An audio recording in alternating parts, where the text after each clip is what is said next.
Hello friends, स्वागत है आपका मकवाना कोचिंग क्लासेस में। आज हम MPPSC प्री 2022, MP फॉरेस्ट और MP पुलिस को ध्यान में रखते हुए जीके की एक फास्ट रिवीजन सीरीज़ शुरू की, जिसका आज ये इस सीरीज़ का ये दूसरा वीडियो है। तो आइए शुरू करते हैं। आज का पहला क्वेश्चन, भारत का निर्वाचन आयोग MPPSC प्री की यूनिट 10, बहुत इंपॉर्टेंट, जहाँ से 15-20 आयोग आपको याद रखना है। भारत के निर्वाचन आयोग की बात करें तो उसकी स्थापना 25 जनवरी 1950 को हुई थी। इसीलिए हम 25 जनवरी को हर साल 25 जनवरी को हम राष्ट्रीय मतदाता दिवस मनाते हैं। निर्वाचन आयोग का उल्लेख अगर हम संविधान में बात करें तो इसका उल्लेख भाग 15 में और अनुच्छेद 324 में है। निर्वाचन आयोग का जो कार्य होता है वो निर्वाचक नामावली तैयार करवाना, मतदाता पहचान पत्र बनवाना और आदर्श आचार संहिता लागू करवाना। अगर हम बात करें जो निर्वाचन आयोग का जो मुख्य होता है उसको बोलते हैं मुख्य चुनाव आयुक्त। मुख्य चुनाव आयुक्त बोलते हैं। मुख्य चुनाव आयुक्त की जो नियुक्ति होती है वो राष्ट्रपति करता है। मुख्य चुनाव आयुक्त की नियुक्ति राष्ट्रपति करता है। भारत के पहले मुख्य चुनाव आयुक्त की बात करें तो सुकुमार सेन है। भारत की पहली महिला मुख्य चुनाव आयुक्त तो VS रमा देवी। और भारत के वर्तमान मुख्य चुनाव आयुक्त थे राजीव कुमार। ये बहुत अच्छा इंपॉर्टेंट क्वेश्चन है, राजीव कुमार वर्तमान मुख्य चुनाव आयुक्त। अगला क्वेश्चन है, बैंडविड्थ क्या है? तो बैंडविड्थ एक तकनीक शब्द है जो संचार माध्यम, यानी कि कम्युनिकेशन माध्यम में सूचना प्रदान करने की क्षमता को दर्शाता है। सूचना प्रदान करने की क्षमता को दर्शाता है। अगला क्वेश्चन है, भारतीय विज्ञान संस्थान का मुख्यालय कहाँ पर है? तो इसका संस्थान का मुख्यालय है बेंगलुरु में। अगला क्वेश्चन है, ईमेल का जनक कौन है? तो ईमेल का जनक है रे टॉमलिंसन। रे टॉमलिंसन ने 1971 में 1971 में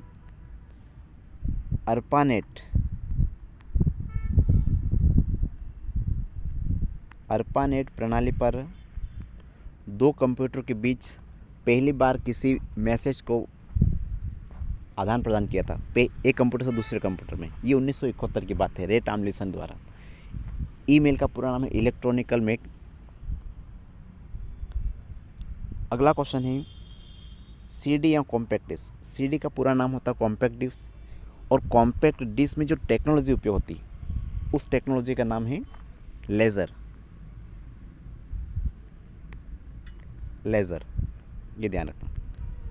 अगला क्वेश्चन है, गणना और तुलना करने के लिए कंप्यूटर के किस भाग का उपयोग किया था? गणना करने के लिए या तुलना करने के लिए जो कंप्यूटर के एक कंपोनेंट जिसको वो एक डिब्बा होता है जिसको बोलते हैं मॉडेम।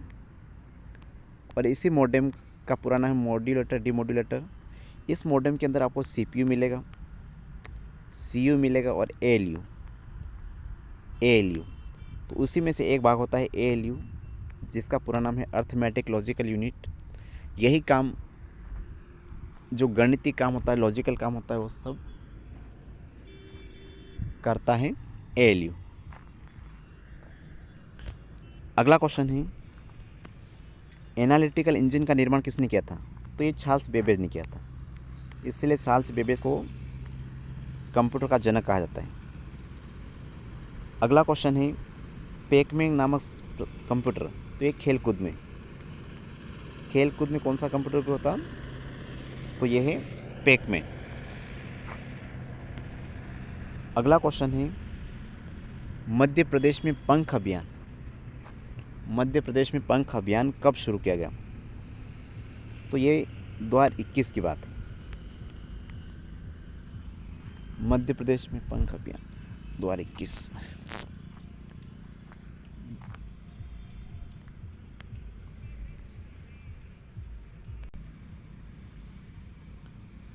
तो मध्य प्रदेश में पंख अभियान की बात करें तो पंख अभियान गर्भवती महिला और शिशुओं के स्वास्थ्य के लिए, किशोरी बालिकाओं के लिए, किशोरी बालिकाओं के लिए इसको शुरू किया गया था। ये 24 जनवरी 2021 को शुरू किया गया है। 24 जनवरी 2021, ये डेट इम्पोर्टेंट है। मध्य प्रदेश में जो पंख अभियान है वो 24 जनवरी 2021 को शुरू किया गया था। इसका उद्देश्य क्या है? किशोरी बालिकाओं के लिए पोषण वगैरह। जैसे कि अगर बात करें अपन पंख अभियान,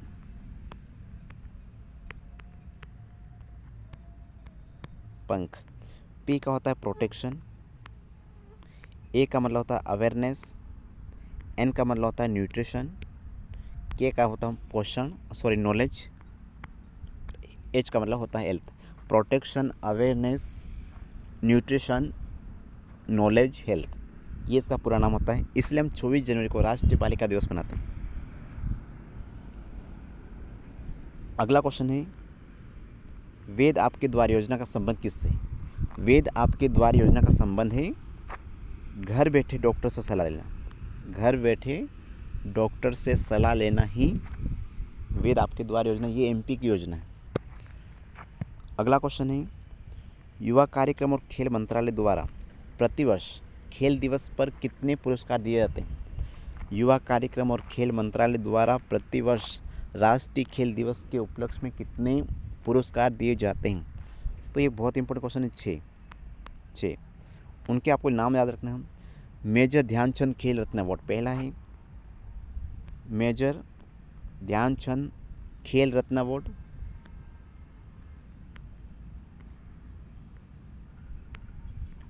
अगर हम दूसरे की बात करें तो ध्यानचंद अवार्ड, तीसरे की बात करें तो अर्जुन पुरस्कार, चौथे की बात करें द्रोणाचार्य पुरस्कार, चौथा होता है द्रोणाचार्य पुरस्कार।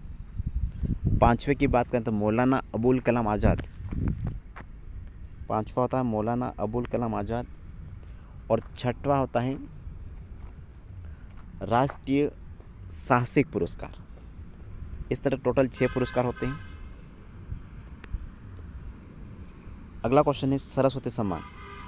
सरस्वती सम्मान 2021, तो सरस्वती सम्मान 2021 दिया गया था दारस मिश्र को, राम दरस मिश्र, राम दरस मिश्र को दिया गया था 2021 का।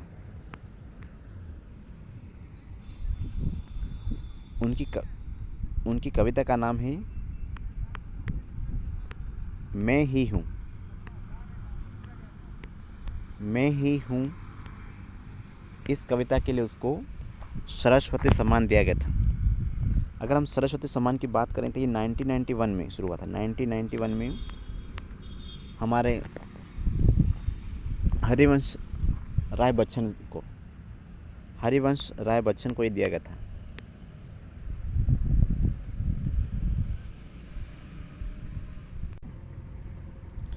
अगला क्वेश्चन है, गन कैरेज फैक्ट्री कहाँ पर है? तो गन कैरेज फैक्ट्री है जबलपुर में। रेलवे कोच फैक्ट्री कहाँ पर है? तो ये भोपाल में है। और एल्के लाइट फैक्ट्री कहाँ पर है? तो ये नीमच में। एल्के लाइट फैक्ट्री नीमच में, रेलवे कोच फैक्ट्री भोपाल में, और गन कैरेज फैक्ट्री है जबलपुर में। इन तीनों का जो संचालन होता है, ये बहुत इम्पोर्टेंट, इन तीनों का जो संचालन होता है वो केंद्र सरकार द्वारा।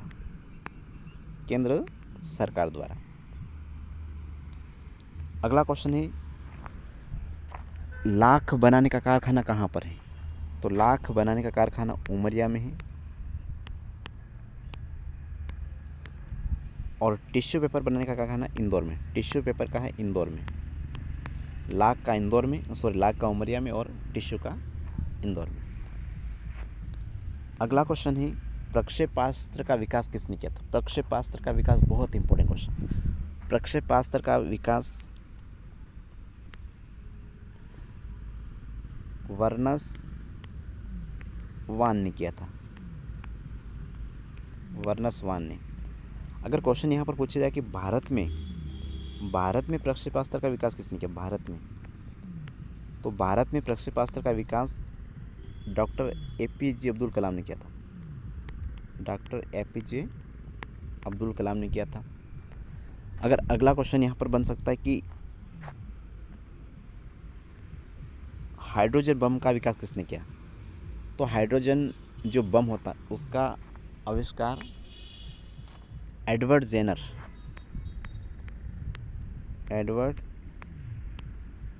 ने किया था। दुनिया का सबसे शक्तिशाली अगर कोई चीज़ बम होता है तो वो है हाइड्रोजन बम। अगला क्वेश्चन है सुनामी शब्द।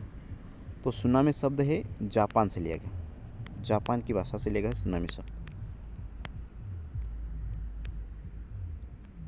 अगला क्वेश्चन है पृथ्वी का विशालतम पारिस्थितिकी तंत्र।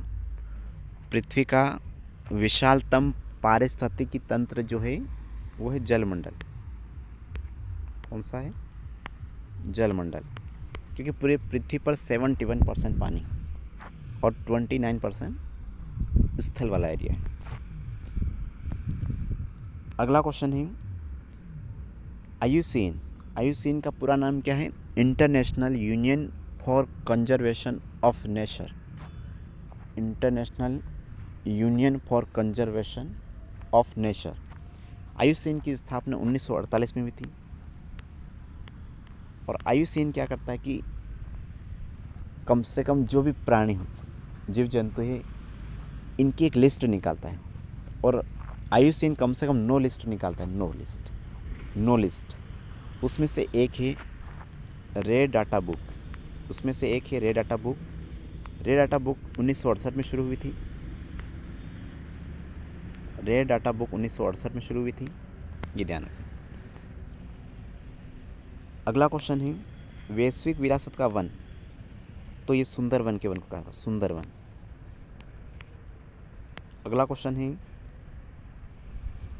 आर्किमिडीज ने कौन सा सिद्धांत दिया था? तो आर्किमिडीज ने लॉ ऑफ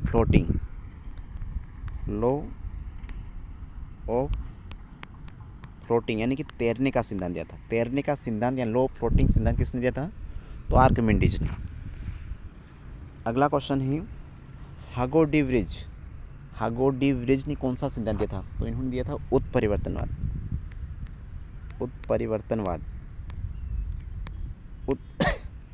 उत्परिवर्तनवाद का सिद्धांत किसने दिया था? तो हागो डी व्रिज ने। अगला क्वेश्चन है डार्विन और लेमार्क ने कौन सा सिद्धांत दिया था? लेमार्क और डार्विन ने कौन सा सिद्धांत दिया था? तो उन्होंने विकासवाद का सिद्धांत दिया था। अगला क्वेश्चन है विटामिन की खोज किसने की थी? तो विटामिन की खोज फंक ने की थी 1911 में। विटामिन 2 प्रकार के होते हैं, एक जल में घुलनशील होते हैं और एक वसा में होते हैं। जल में घुलनशील विटामिन होते हैं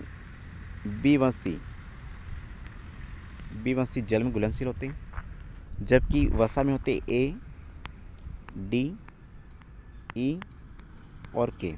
जो B होता है वो उसको B कॉम्प्लेक्स कहा जाता है, क्योंकि B के अंदर बहुत सारे विटामिन होते हैं, B कॉम्प्लेक्स। अगर हम विटामिन C की बात करें तो विटामिन C का नाम है एस्कॉर्बिक एसिड, विटामिन A का नाम है थायमिन। इस तरह से आपको ये सभी याद रखना है। अगला क्वेश्चन है अनमोल ऐप। तो अनमोल ऐप का संबंध मध्य प्रदेश में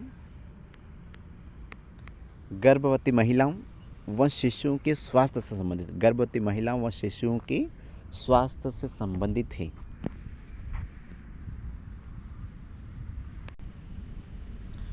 अगला क्वेश्चन है भारत की GDP में मध्य प्रदेश का योगदान कितना है? अगर हम पिछले 10 वर्षों के आंकड़े उठाकर देखें तो MP में जो GDP है वो 3.8 से लेकर वर्तमान में 4.8, यानी कि वर्तमान में 4.8% GDP का योगदान MP करता है भारत की GDP में। बहुत इंपॉर्टेंट क्वेश्चन है। अगला क्वेश्चन है भारत की अर्थव्यवस्था विश्व में अगर लेटेस्ट देखा है वर्तमान में तो अभी इंडिया 5वें नंबर पे आ चुका है इकोनॉमिक्स के क्षेत्र, अर्थव्यवस्था के क्षेत्र में GDP की भारत विश्व में 5वें नंबर की अर्थव्यवस्था बन चुका है। और उसने किसको पीछे करा है? तो ब्रिटेन को। ये बहुत इंपॉर्टेंट, ब्रिटेन को पीछे छोड़कर भारत 5वें नंबर पे आ गया।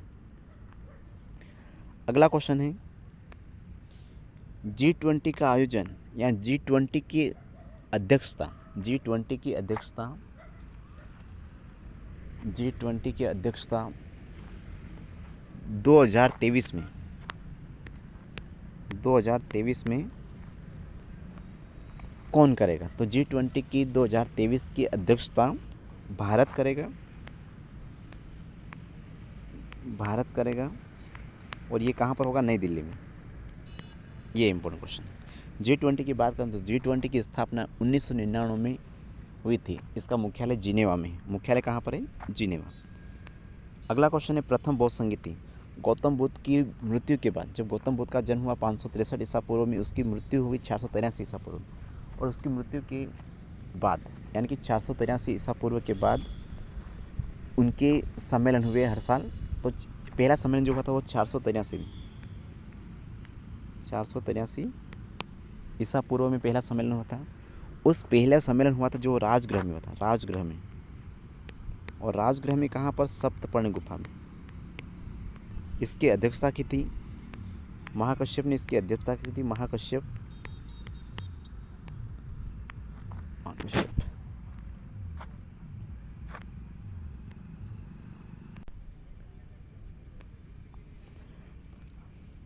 तो जो प्रथम बौद्ध संगीति महाकश्यप की अध्यक्षता में होती, और उस समय शासक जो थे वो थे अजातशत्रु, अजातशत्रु।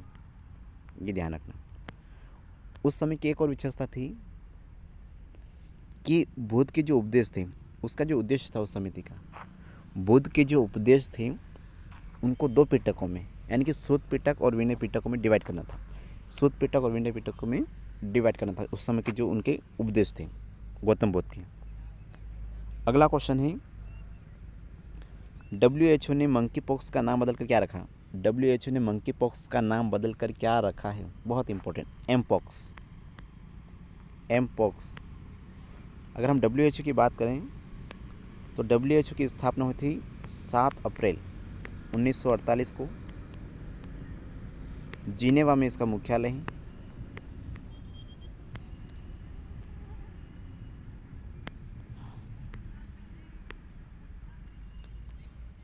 अगला क्वेश्चन है केंद्र सरकार ने राजपथ का नाम बदल कर क्या रखा?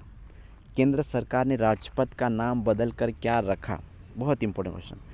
तो सेंट्रल विस्टा परियोजना के तहत, सेंट्रल विस्टा परियोजना के तहत राजपथ का नाम बदलकर कर्तव्य पथ, कर्तव्य पथ रखा। ये बहुत इंपॉर्टेंट क्वेश्चन। अगला क्वेश्चन है उत्तर प्रदेश सरकार ने मैनपुरी सैनिक स्कूल का नाम क्या रखा? उत्तर प्रदेश सरकार ने मैनपुरी सैनिक स्कूल का नाम बदलकर क्या रखा? तो इसका नाम जो रखा है वो है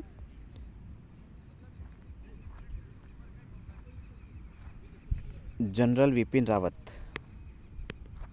जनरल विपिन रावत। जनरल विपिन रावत भारत के पहले CDS थे जिनकी मृत्यु 2021 में हुई 8 अगस्त को। भारत के वर्तमान CDS से अनिल चौहान। अगला क्वेश्चन है कजाकिस्तान की राजधानी वर्तमान में कौन सी? कजाकिस्तान की राजधानी वर्तमान में है अस्ताना, वर्तमान में अस्ताना है। और पहले भी अस्ताना थे, लेकिन 2019 में वहाँ के जो पहले राष्ट्रपति थे, वहाँ के पहले राष्ट्रपति नूर सुल्तान अजरबैजान,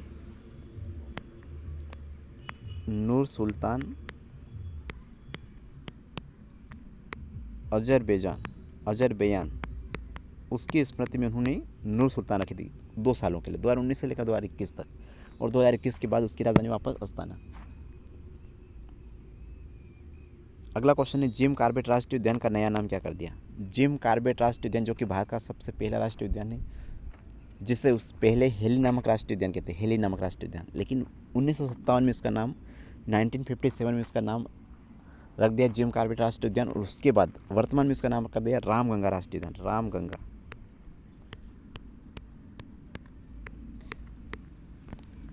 अगला क्वेश्चन है उत्तर प्रदेश सरकार ने काकोरी कांड का नाम क्या रखा? काकोरी कांड हुआ था 9 अगस्त 1925 को। 9 अगस्त 1925 को काकोरी कांड हुआ था।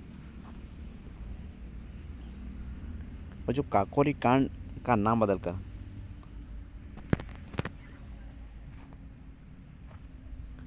काकोरी कांड काकोरी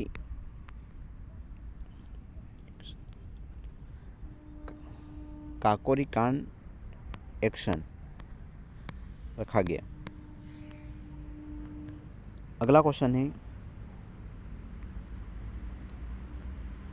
संपूर्ण पृथ्वी पर दिन और रात बराबर कब होते हैं? संपूर्ण पृथ्वी पर दिन और रात बराबर कब होते हैं? तो ये बात है 21 मार्च और 23 सितंबर। 21 मार्च और 23 सितंबर को संपूर्ण पृथ्वी पर दिन और रात बराबर होते हैं। अगला क्वेश्चन है, उत्तरी गोलार्ध में सबसे बड़ा दिन कब होता है? तो 21 जून को। 21 जून को जब सूर्य कर्क रेखा पर लंबवत चमकता है, उस दिन उत्तरी गोलार्ध में सबसे बड़ा दिन होता है। और उसी दिन यानी कि 21 जून को ही दक्षिणी गोलार्ध में सबसे छोटा दिन होता है। अगर बात करें अगला क्वेश्चन की, तो दक्षिणी गोलार्ध में सबसे बड़ा दिन कब होता है? दक्षिणी गोलार्ध में सबसे बड़ा दिन होता है 22 दिसंबर को। 22 दिसंबर को 22 दिसंबर को सूर्य मकर रेखा पर लंबवत चमकता है, इसीलिए दक्षिणी गोलार्ध में उस दिन बड़ा दिन होता है। और 22 दिसंबर को ही उत्तरी गोलार्ध में सबसे छोटा दिन होता है। ये 4 डेट आपको बहुत इंपॉर्टेंट होती है। अगला क्वेश्चन है, आकार के अनुसार ग्रहों का क्रम बताना आपको। आकार के अनुसार ग्रहों का क्रम।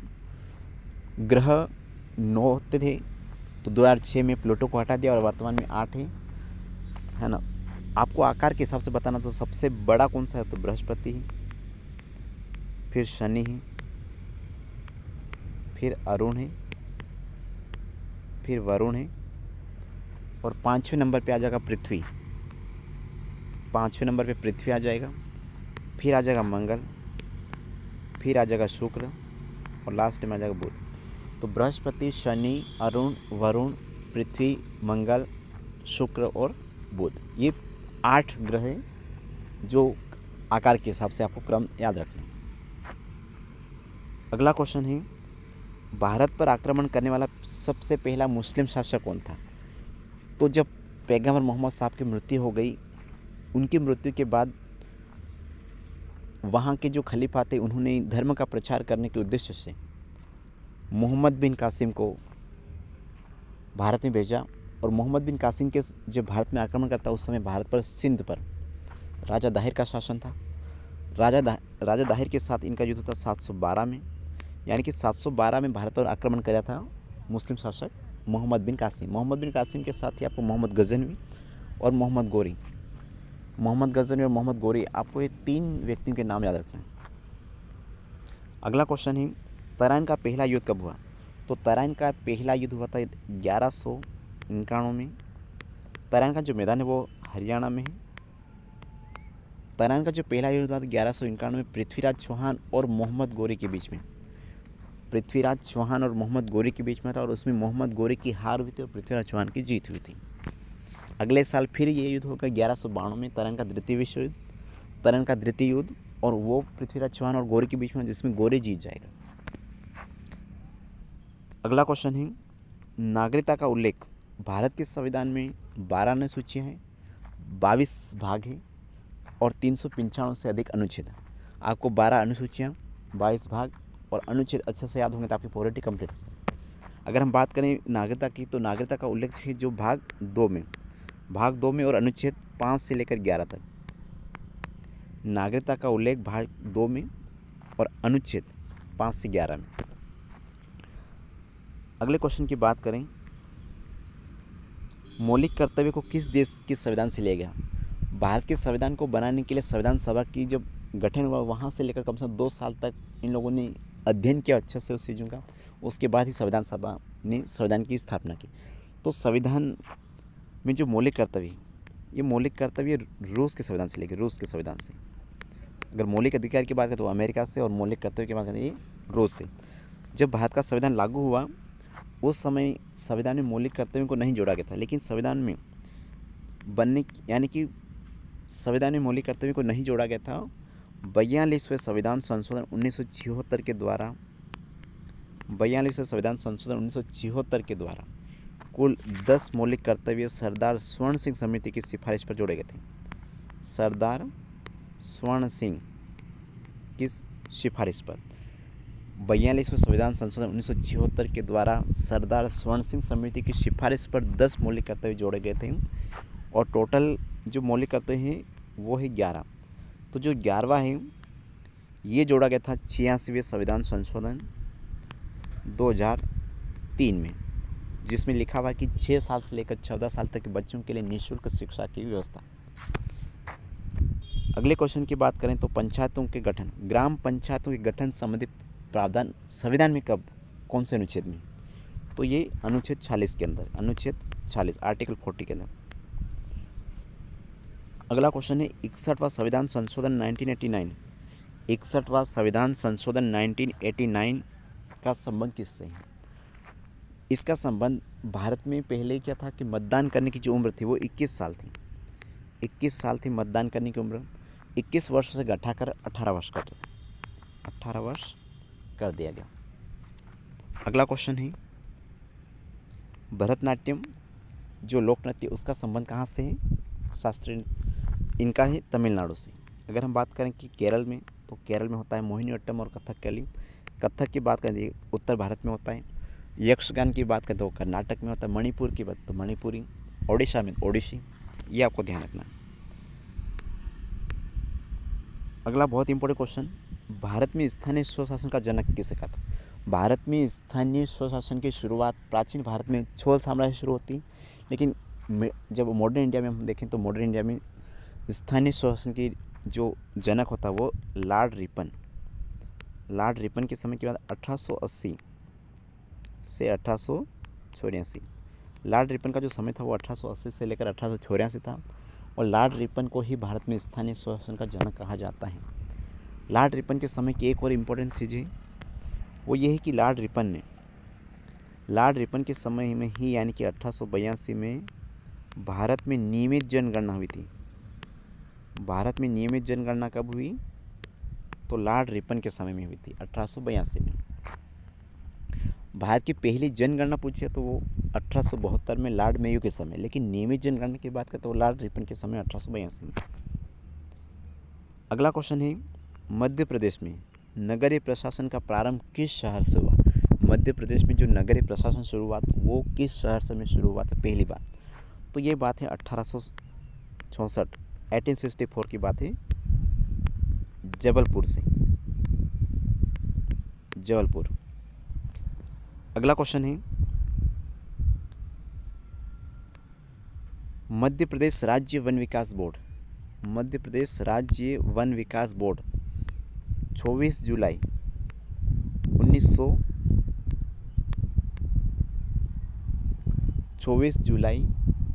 1972।